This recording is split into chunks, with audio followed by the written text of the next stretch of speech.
家好，歡迎收睇熒幕八爪魚。農曆新年就快到啦，我哋新時代電視有個驚喜想俾大家，你哋估唔估到係啲咩呢？俾個 tips 你哋啊，係一個睇完會好滿足，但係同一時間亦都會好肚餓嘅節目喎。而家即刻開估啦！闊別大半年，首食傳終於返嚟啦！呢一輯阿海繼續同大家食盡溫哥華各大餐廳美食。大家好，我係阿海啊！見到我就知道附近一定有好多唔同嘅美食啦，所以咧我正式宣布啊，首食傳咧又翻嚟啦！今次咧會帶大家搜羅更多唔同種類嘅美食，務求令到大家咧就胃口大開，食指大動。所以記得以下呢個日子啦，就係由2月6號開始，逢星期二晚記得鎖定新時代電視1台嘅首食傳2.0。一代歌后經典征服舞台，希望大家喺以後日子裏面都會記得梅花。百變妖豔，贏盡萬千寵愛。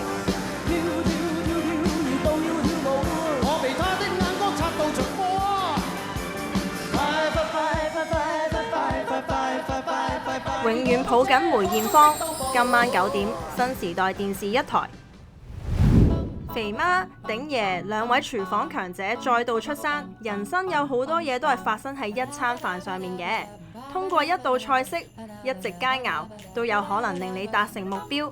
正因為咁，宴客菜肴從來都係一門學問。人生閱歷豐富嘅阿媽同埋阿爺，再加上後輩尤嘉欣，3個人開心互動，繼續透過煮嘢食為大家帶嚟驚喜同埋笑彈啊！肥媽李鼎打大佬，逢星期3新時代電視1台。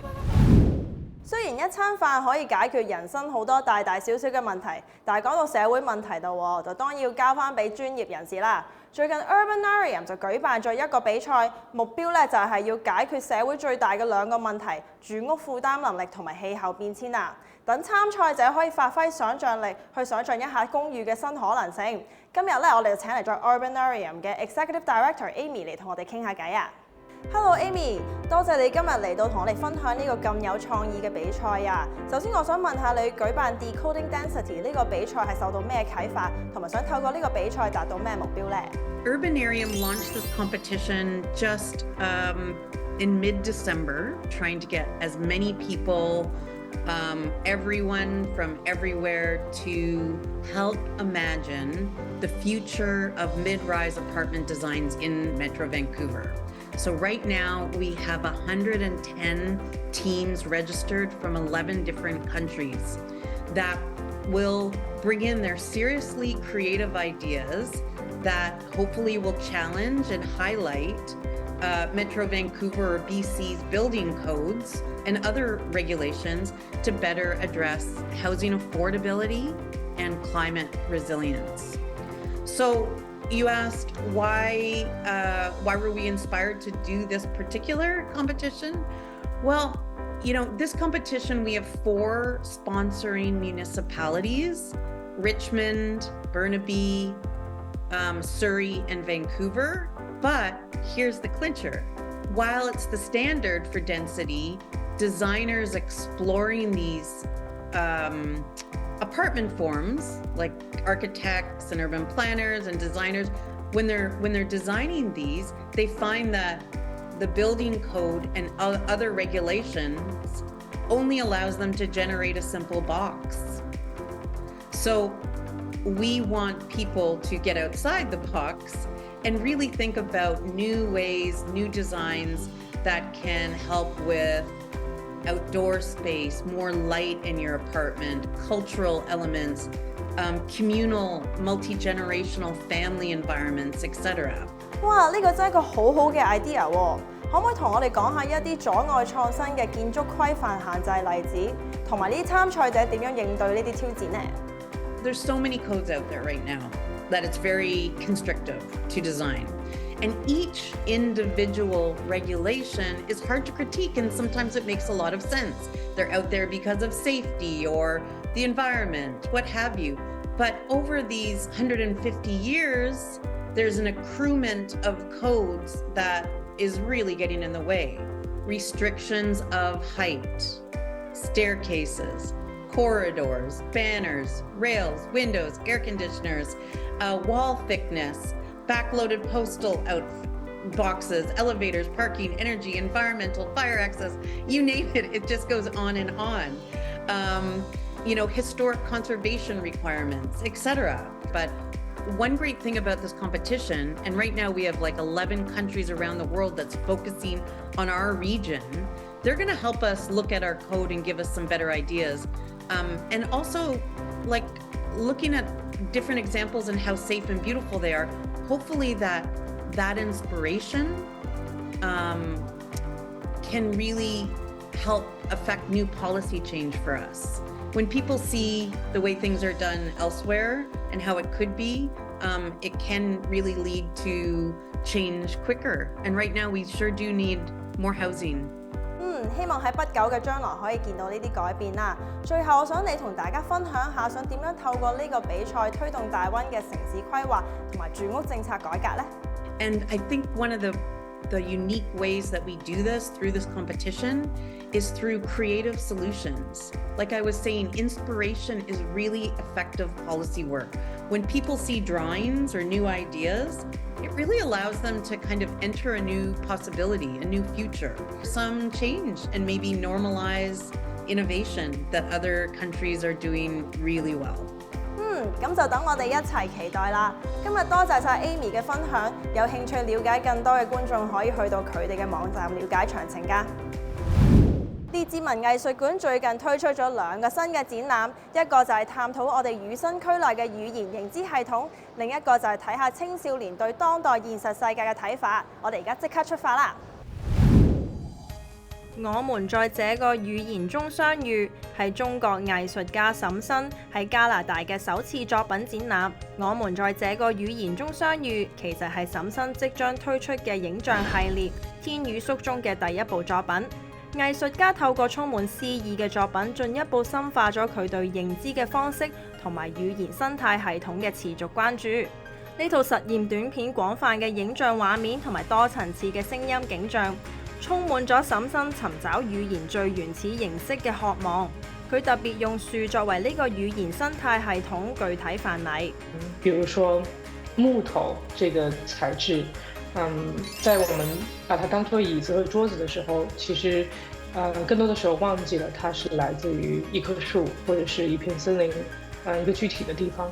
所以有一些相似的，就是被忘卻的一些聯繫，其中也包括各種語言對於這樣的一種記憶和情感的一種描述吧。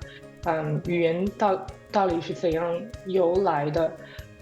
可能現在我們學習一門新的語言的時候，會覺得這個字是形容這樣的一個意思，可是它在整個它的發展過程中，和很多不一樣的不同的群體和社會環境都產生過聯繫。所以這個片子大概就是各種事物、語言、個人經驗、人的來源、人的身體的一部分、牙齒的來源和身邊材質的來源，這樣的一些事物的聯繫吧。對沈新嚟講，語言往往係最深刻嘅體驗，有時係用聲音、眼神，有時就係用手勢、表情、笑聲等等，有時仲係用成個身體咁樣添。展出嘅作品就喚起咗語言某個方面嘅持續性同埋變化，強調當代溝通嘅改善同埋限制。比如說一棵樹，它的名字可能和一種魚類有關。那這棵樹開花的時候，對於有一些族群而言，這個魚它就會出現在這條河裡，所以它的名字也是一種信號，是一種語言，是一種信號，也是一種我們窺視人們如何去命名身邊的事物，如何去理解它的聯繫的一個入口吧。可能這是我感興趣的那一部分。呢個咁有啟發性嘅展覽將會去到3月31號為止，想去感受下沈新對語言生態系統嘅觀察，就唔好錯過啦。對受傳統紀錄片影響嘅藝術家嚟講，從現實生活中取材同見證當下呢種理念都令到佢哋特別有共鳴，而且具有說服力。而呢樣嘢就係讓真實世界進入呢個展覽所表達嘅情況啦。The exhibition looks at the question of how do artists let the real world in? How does art and the real world intersect? Since it's such a huge question, I decided to focus on children and youth. We often consider that they need to be protected from the real world. But in this exhibition, the artists are aiming to focus on the perspectives and experiences of children and youth. 年青人一直以嚟都同率真、簡樸、真誠同創造性高等嘅特質聯繫埋一齊。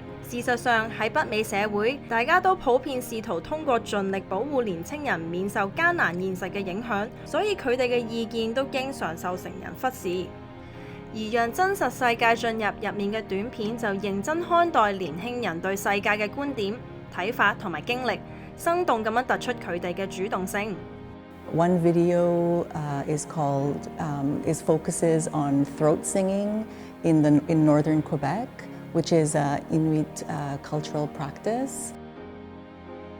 The video by Kirsten Leynars looks at a group of young teenagers from Milwaukee who are responding to the state of the world in 2017 during the Trump presidency.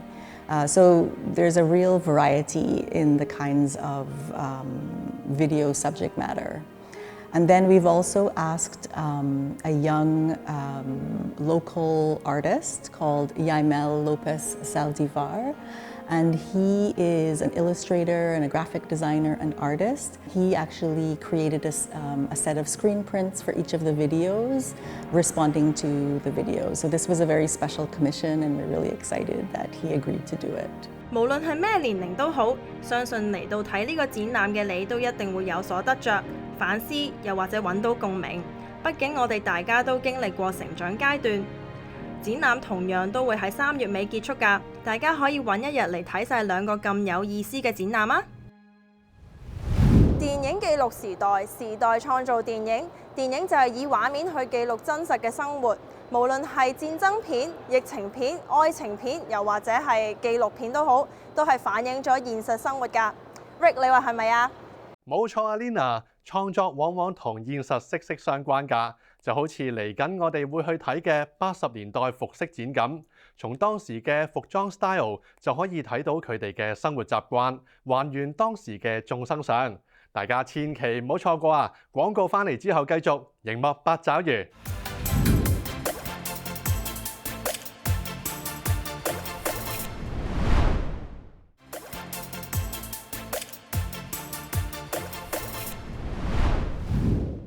開運添趣興龍年，金龍賀歲福滿滿。只要參加開運添趣興龍年巨獎遊戲，被抽中嘅幸運兒就可以贏得由加拿大航空公司送出全球任選目的地經濟客位機票1張 ，Virgin Plus 送出全球 Google Pixel 8 Pro 手機1部及其他豐富獎品。只要喺2月1號東岸時間中午12點前，將姓名、電郵及聯絡電話，連同新時代電視訂戶月結單 WhatsApp 到416-274-1188，又或者將資料 PM 到新時代電視 Facebook 專頁，註明參加開運添趣興龍年巨獎遊戲。幸運兒將會喺2月11號大年初2晚9點喺新時代電視1台播出嘅開運添趣興龍年節目內抽出。熱鬧賀新年，除咗要參加有獎遊戲，又點少得精彩嘅遊園活動呢？新年喺日本係一個非常重要嘅節日，同中國一樣，新年被稱為正月。多倫多嘅日系文化會館每年都會舉辦日本新年慶典，俾大家體驗正宗嘅日式新年。This New Year's festival started in the 2001, organized by the Japanese post-war immigrants and the New Japanese Canadian Association, which was established in 1975 by, again, Japanese post-war immigrants. At that time, it was the only way for them to get together and share hometown feelings. But over time, the Japanese community grew, and we needed a bigger platform to include everyone, especially for the next generation. So that in 2015, we recognized the need for a broader approach. So the New Japanese Canadian Association merged with JCCC. And then the New Japanese Canadian Association became a New Japanese Canadian Committee. So JCCC has a slogan, friendship through culture, fostering connections go beyond cultural boundaries. Inclusivity, diversity are fundamental. As you can see, we have audiences, participants, and volunteers from babies to seniors, and Japanese or non-Japanese, all are welcomed as one of the JCCC's committees. We feel like we're honored to provide such an opportunity for everyone, many people, to share experiences and enjoy moments together. This event is for everyone, embraces changes, welcoming everyone, more people into our cultural celebration. 日本過年有2大習俗，第一個就係舞獅啦。表演者會着住獅子裝扮，去到唔同嘅商戶以及地方，為大家祈求好運、豐收同平安。獅子嘴巴張開，表示吞咗衰運；而當獅子用腳擊打地面，就係象徵驅除邪惡。另外一個有趣嘅傳統就係打年糕啦。一般人接力將年糕打到煙韌，再同周圍嘅觀眾開心 share， 新年自然有福齊齊享啦。80年代嘅服飾講求誇張、鮮豔嘅顏色、閃片元素，絕對夠晒吸引眼球。多倫多鞋類博物館嘅80年代服飾展就為大家解構當時嘅時尚風潮以及流行文化。活力、大膽同多元化係80年代服飾潮流嘅代名詞。大家都話時尚係時代嘅縮影。全球時尚市場喺2022年已經價值1.53萬億美元啦。為咗了解當今消費習慣，博物館透過展覽研究以奢侈為名嘅80年代，解構佢嘅消費主義同時尚表達。This exhibition, Dress to Impress, is about footwear in the 1980s. So what we look at in the exhibit is all of the footwear styles that were available for purchase and how they were connected to larger cultural concepts like success, or physical fitness, or rebellion, or gender, and even race. The exhibition is divided into about 6 sections. The first, Dress for Success, looks at office wear and what was considered appropriate for wearing in an executive position if you were working in a white-collar field. Another section called Work Hard, Play Hard looks at footwear that was worn for casual wear. So that includes sneakers, it includes riding boots, cowboy boots, jelly shoes, just some of the major colorful trends that existed in the 1980s that people could run to their local mall and buy. Then we have a section called Let's Get Physical, and that looks at athletic wear and the fascination with physical fitness in this period and how it was related to concepts of success. There's a section called Mainstream Rebels, and it looks at the concept of rebellion and subculture, and a lot of the footwear that was worn by those subcultures, like Doc Marten boots or the Converse high top. And we have a section called Pump It Up, which looks at sneaker culture and the way that sneaker culture was commodified in this period in order to sell this footwear to a much wider market. And then last but not least, there's a section on designer highlights, and it just looks at some of the biggest footwear designers from this period and kind of the incredible creative stuff that they produced. 為咗令觀眾可以有更多沉浸式嘅體驗，博物館同多倫多本地室內設計公司合作，將展廳變身為80年代嘅百貨商場。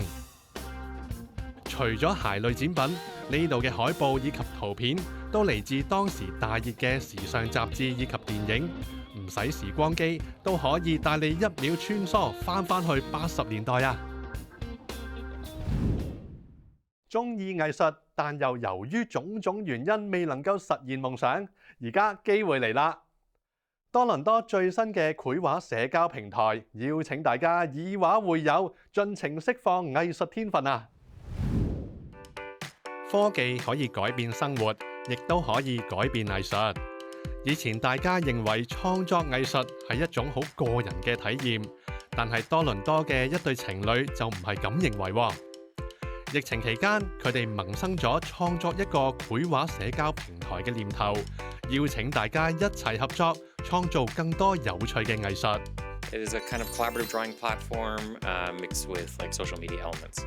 The app's kind of about 3 different people kind of creating art together. So each of the pieces of work that you see behind me was likely created by 3 different collaborators, and then one person colored them in. And this show is actually to exhibit the 45 featured artists we have. We actually commissioned 45 artists from across Canada to make art in our app kind of prior to release to give us kind of feedback on make it better, but also to make this really, really awesome art that you see here. I also used to be an art teacher. And so more than this just being my favorite game, this was my favorite icebreaker for all age levels. And it's really great because a lot of people want to draw, but they get a little bit shy. When they see a blank page, you get overwhelmed. But with Exquisite Corpse, and now drawn together, you have starting lines. So we have 8 different template lines that you can choose to start from. And I've talked to somebody who said, I don't know why I drew those dancers, but they just came out of me. And it's interesting how these different lines inspire all sorts of things. And it can be really low pressure. You know, sometimes you don't want to conceive of a whole idea for a piece of art. But if you just create something and then you collaborate with these different artists, you get to see what you made turned into something completely surprising and exciting and different. And with our app, you get to have your work recombined over and over again. You can make new connections and combinations, and so can other people. So you can see what other people do with your work. So it's really exciting and surprising. You know, it's just a low pressure way to create. 目前呢款應用程式已經喺各大平台上線啦，不如你都從今日開始重拾成為藝術家嘅夢想啦！勤勞嘅蜜蜂每逢春天就會忙住為植物傳播花粉，係令大自然生生不息嘅重要存在。Danceville 公園嘅自然教育協會就邀請大家一齊加入蜜蜂傳播花粉嘅旅程啊！授粉者喺自然界中扮演住極其重要嘅角色，而蜜蜂係其中一種最重要而且廣泛參與嘅授粉者之一。多倫多嘅 Danceville Park 最近就邀請咗3位經驗豐富嘅養蜂人，為大家講述蜜蜂喺大自然中嘅旅程。I've been a beekeeper for about 12 years, most of those at Danceville Park. We were asked to come up to talk about bees and beekeeping because I think a lot of people are interested, and most of the people who use the park know that there is a bee yard in the park. We are talking about bees, we're talking about what it's like to be a member, we're talking about what you can do to help pollinators across the board. So it's not just bees, it's butterflies, there are all kinds of small moths, other kinds of bees. There are 32,000 kinds of bees in the world, and so honeybees are just one of those. And we look after the honeybees, but we also try and look after some of the others so that the pollinators get strong. 授粉活動有助於維持生態系統多樣性，佢哋唔單止可以促進農作物生產，仲支持野外植物繁殖。蜜蜂同其他授粉者喺維護生態平衡、促進植物繁殖，令到農業產業方面發揮至關重要嘅作用。佢哋嘅活動影響住成個生態系統，支持地球生命繁衍，絕對需要大家嘅保護同支持啊！大自然環環相扣，每種生物都有屬於自己嘅獨特角色同責任。經過今次嘅活動，我就對蜜蜂有咗更加深嘅認識啦。相信 Nina 同各位觀眾都一樣啊！冇錯 ，Rick， 今日我又學到嘢啦。咁但係今集嘅節目時間咧又差唔多啦，唔知下星期有咩新嘢介紹俾大家呢？我同你哋一樣都咁期待啊，所以約定大家下星期同樣時間繼續熒幕八爪魚啦。